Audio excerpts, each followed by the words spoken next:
How much you think is in here? Oh, yes, it's real. Don't be stupid.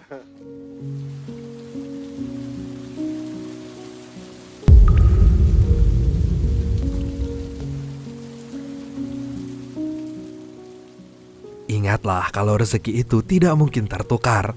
Apapun yang memang untukmu tetap akan sampai padamu. Dan begitu juga sebaliknya, apapun yang bukan untukmu pasti akan pergi, meskipun kamu berusaha menyimpannya. Jadi tidak perlu serakah sampai memakan harta yang bukan haknya, karena Tuhan pasti akan mengambilnya lagi bagaimanapun caranya. Jadi tetap semangat ya buat kamu yang lagi berjuang. Selamat nonton dan selamat beristirahat.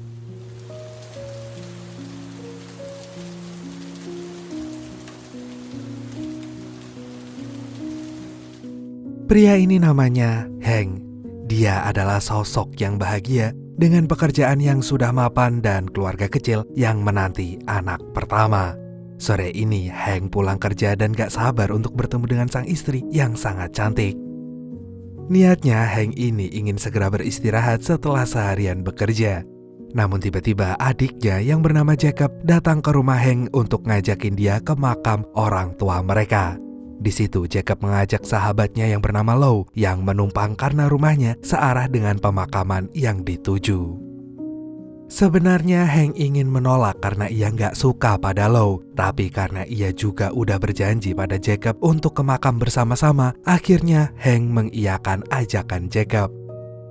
Maka nggak lama kemudian Hank dan Jacob pun tiba di makam orang tuanya. Mereka berdua lantas berdoa dan memberikan bunga yang udah mereka siapkan sebelumnya. Setelah itu barulah Hank dan Jacob mengantar Lou untuk pulang. Tapi ketika mereka berada di tengah jalan, tiba-tiba seekor rubah lewat dan membuat Jacob yang tengah nyetir itu jadi terkejut. Jacob pun merasa kesal. Ia lantas mengambil senapannya dan bersiap untuk berburu. Hank pun ingin menahan adiknya karena waktu udah mulai sore. Mereka harus segera pulang. Apalagi Hank yakin kalau istrinya udah sangat menunggu. Namun Jacob mengabaikan Hank, ditambah lagi dengan Lou yang menyetujui keputusan Jacob untuk memburu rubah tersebut. Akhirnya mereka bertiga pun berjalan memasuki hutan yang tertutup salju. Dan di tengah hutan itu, Hank kembali mengajak Jacob dan Lou untuk pulang.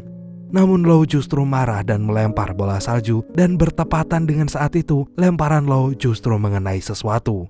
Dan ketika mereka menoleh, ternyata itu adalah bangkai pesawat.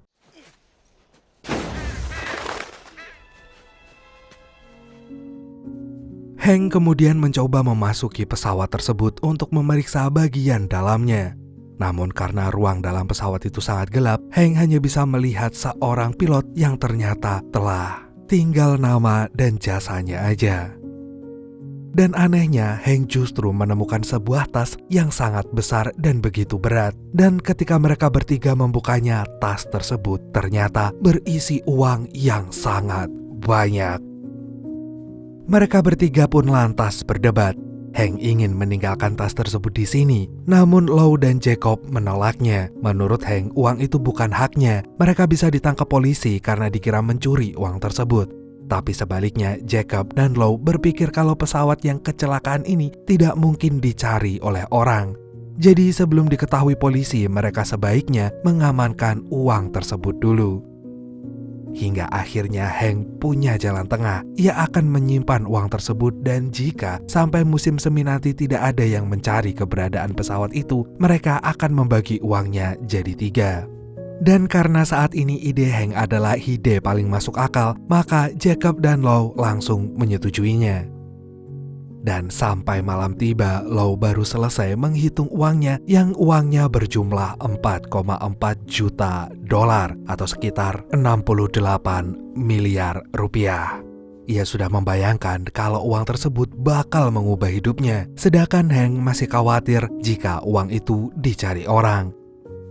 Dan benar aja, gak lama kemudian, Carl, tetangga Hank yang merupakan seorang polisi, melewati jalan itu untuk patroli. Ia pun mampir sebentar karena melihat Hank ada di sana. Maka Hank terpaksa menyambut Carl dan berbasa-basi untuk ngulur waktu supaya polisi itu gak curiga. Namun Jacob justru datang dan ikut menyapa Carl. Ia tahu-tahu bertanya mengenai pesawat yang jatuh, tapi Carl gak mengerti. Beberapa detik kemudian Hank berusaha mencairkan suasana dengan berkata bahwa Jacob cuma bercanda.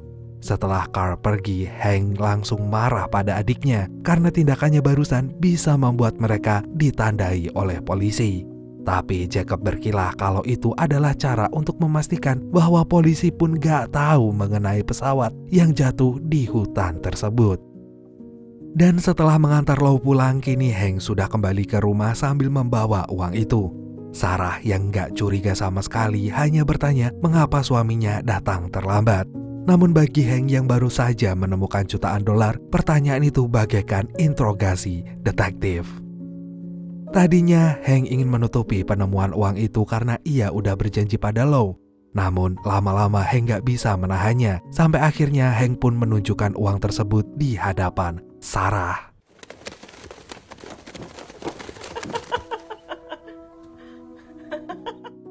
Tentu saja Sarah merasa sangat terkejut. Uang itu terlalu banyak untuk mereka dan pasti akan ada yang mencarinya.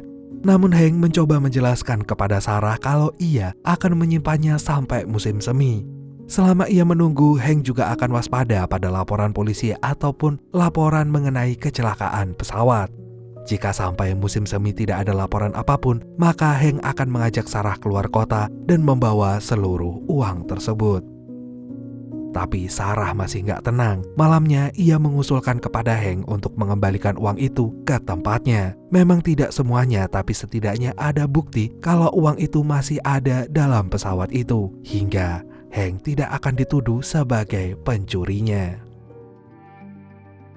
Maka esok harinya Hank mengajak Jacob untuk melaksanakan ide Sarah. Pada waktu masih pagi, Hank dan Jacob sudah tiba di tepi hutan tersebut. Tapi supaya tidak menimbulkan kecurigaan, Jacob akan berada di tepi jalan pura-pura memperbaiki ban mobilnya. Sedangkan Hank akan melaksanakan rencananya untuk memasukkan uang $500.000 ke pesawat tersebut. Dan ketika Hank berada di pesawat, ternyata seorang petani tua lewat dan langsung menyapa Jacob. Ia berkata kalau ia sedang berburu rubah sekaligus mengingatkan Jacob untuk berhati-hati. Jacob pun berterima kasih. Tapi setelah itu sang petani malah mau masuk hutan, di mana di dalam hutan ada Hank di sana. Oleh karena itu Jacob pun langsung melarangnya dan malah membuat sang petani curiga. Maka pada detik itulah Jacob justru langsung memukul petani tersebut hingga ia gak sadarkan diri. Hank yang baru saja kembali pun jadi kaget. Ternyata adiknya baru aja menghabisi seseorang untuk melindungi kakaknya. Maka dari itu Hank langsung mengambil alih urusan Jacob. Ia meminta adiknya pergi dari sana, sedangkan Hank berniat untuk membuang tubuh petani itu ke suatu tempat. Meski sedikit takut dan panik, Jacob pun menuruti perintah kakaknya. Dan Hank pun segera membawa petani itu untuk pergi. Tapi saat di tengah jalan petani itu ternyata masih bernyawa. Ia ingin menelpon polisi. Call police. Tapi tentu saja Hank tidak melakukannya. Ia justru segera menghabisi petani malang itu supaya bisa terhindar dari polisi.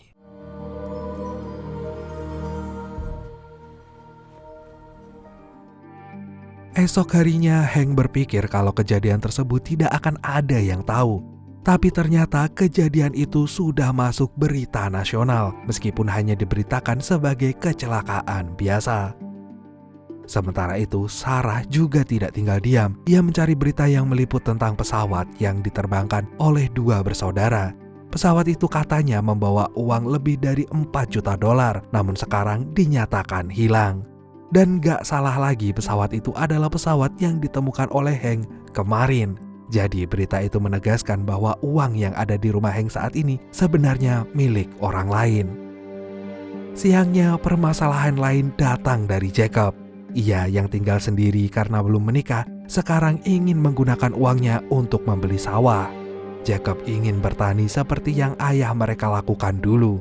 Akan tetapi Hank melarangnya, karena ia ingat kalau ayah mereka juga bukan petani yang baik. Apalagi untuk menjadi seorang petani harus membutuhkan persiapan yang cukup. Dan itu bukan cuma materi, tapi juga tenaga dan ilmu pertanian. Namun Jacob masih bersikeras kalau ia pengen banget menyiapkan masa depannya daripada nganggur seperti sekarang. Hingga akhirnya Hank pun merasa luluh dan ia lantas berjanji pada sang adik untuk membeli ladang sebagai bekal masa depan adiknya.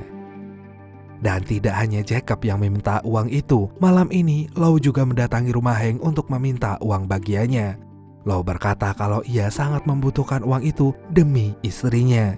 Namun karena Hank masih mewaspadai pemilik uang tersebut, ia juga tidak menuruti permintaan Lou. Hal ini pun membuat Lou marah sehingga Hank hanya memberinya $40 aja, setidaknya supaya Lou segera pergi. Walaupun Lou sebenarnya masih nggak terima karena dia berpikir jika Hank ingin menguasai semua uang tersebut.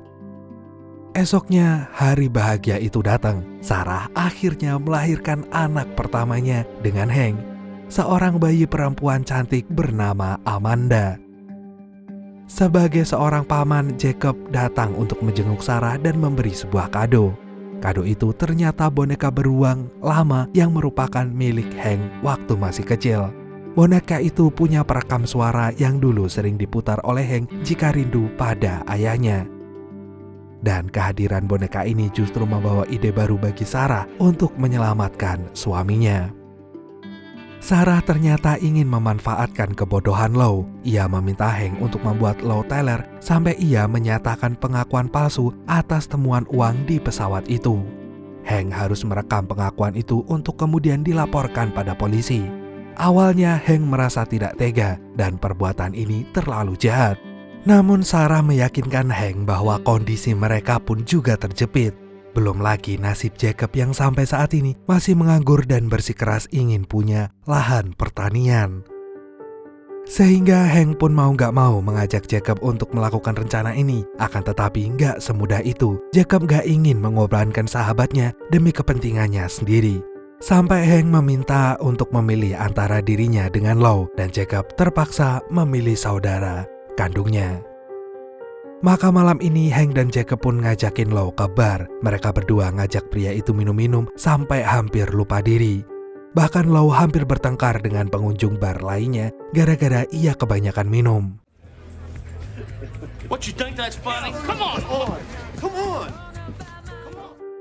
Begitu sampai di rumah, Lou yang bermulut besar pun bercerita apa saja. Sementara itu Hank yang gak suka pada Lou berusaha menahan diri supaya gak emosi. Hingga akhirnya Jacob pun mengambil alih peran Hank untuk ngajak Lou bicara. Dan dengan pintarnya Jacob mengelabui sahabatnya dengan pura-pura main peran, seolah-olah Lou menjadi Hank yang ingin melaporkan kecelakaan pesawat itu pada polisi. Dan pada saat itulah Hank diam-diam merekam pengakuan Lou dan menyimpannya sebagai barang bukti.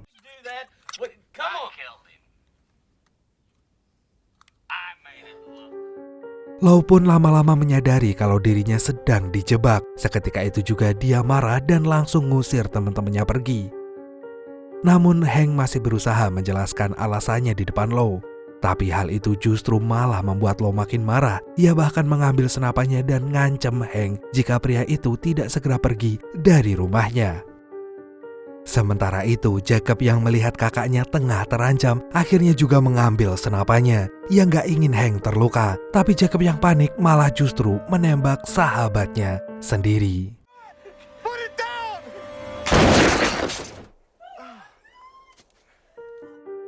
Dan di saat yang sama istri Lou melihat peristiwa itu. Ia sontak terkejut melihat suaminya sudah tergeletak tak berdaya di depan pintu. Ia kemudian mengambil senapan Lou dan ingin membalas Hank. Tapi ternyata Hank lebih dulu menembak istri Lou. Hingga suami istri itu kini sama-sama COD dengan malaikat. Setelah memastikan kalau Lou dan istrinya udah gak bisa diselamatkan lagi, Hank baru menelpon polisi. Ia melaporkan kejadian ini sebagai kasus KDRT. Sehingga Hank membuat rumah Lou seolah-olah baru aja terjadi adu tembak antara Lou dengan istrinya.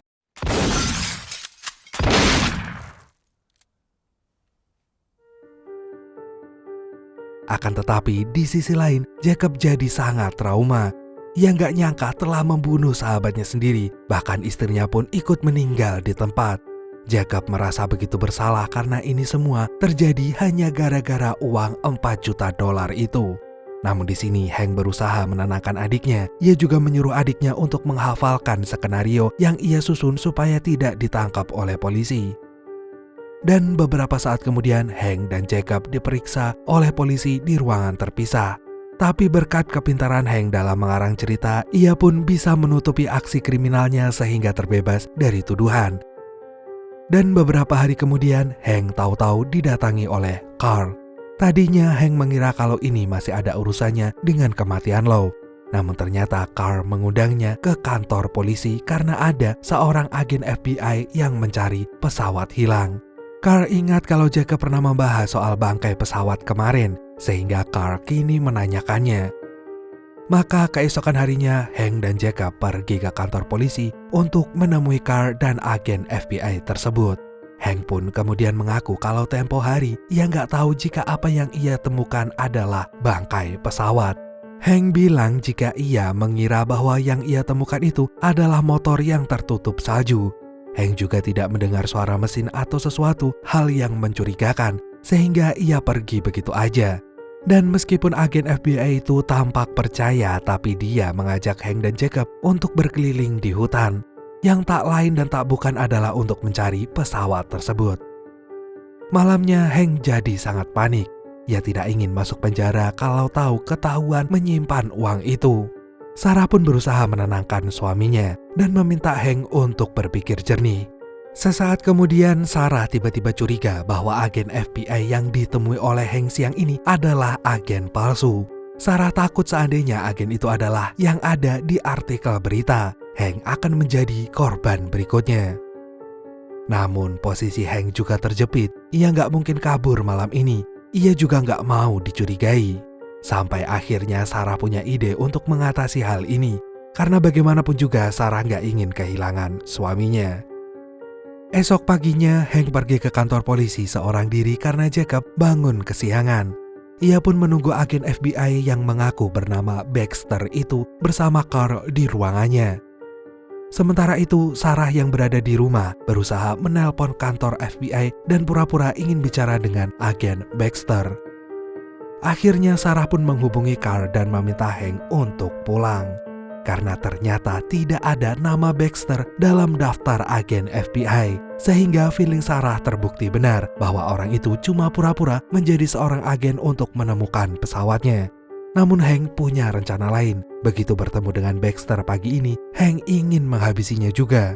Ketika mereka bertiga akan berangkat ke hutan, diam-diam Hank mencari senjata api milik Carl sebagai persiapan untuk menembak Baxter. Beberapa saat kemudian, mereka bertiga pun sampai di hutan. Jacob ternyata juga sudah tiba di sana bersama anjingnya. Mereka kemudian berpencar supaya menemukan pesawat itu lebih mudah. Carl pun membekali Hank dengan sebuah peluit supaya bisa memberi tanda jika berhasil bertemu dengan bangkai pesawatnya. Pencarian itu pun berlangsung sangat lama. Dan gak lama kemudian Carl berhasil menemukan pesawatnya sehingga ia menembakkan pistolnya sebagai tanda. Baxter dan Hank pun langsung bergerak menemui Carl, tapi Hank sadar bahwa Carl sedang dalam bahaya. Intuisi Hank pun ternyata benar. Tanpa kenal ampun, Baxter langsung menembak Carl dan mencari tas uang tersebut. Ia bahkan mengancam Hank dan menudingnya telah mengambil uangnya. Untungnya Hank berbohong untuk mencarinya aja di dalam pesawat. Padahal Hank langsung memanfaatkan kesempatan itu untuk mengisi peluru pada pistol curiannya.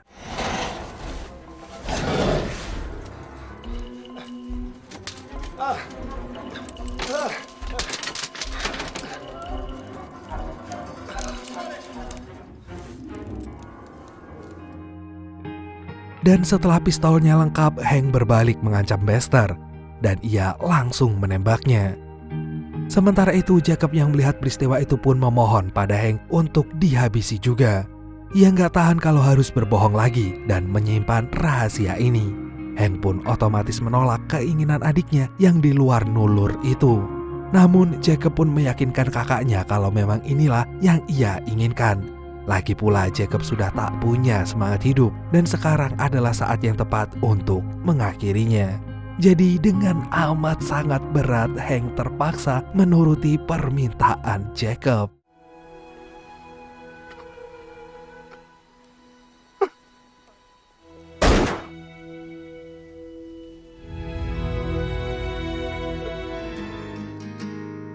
Dan peristiwa itu pun segera ditangani oleh polisi.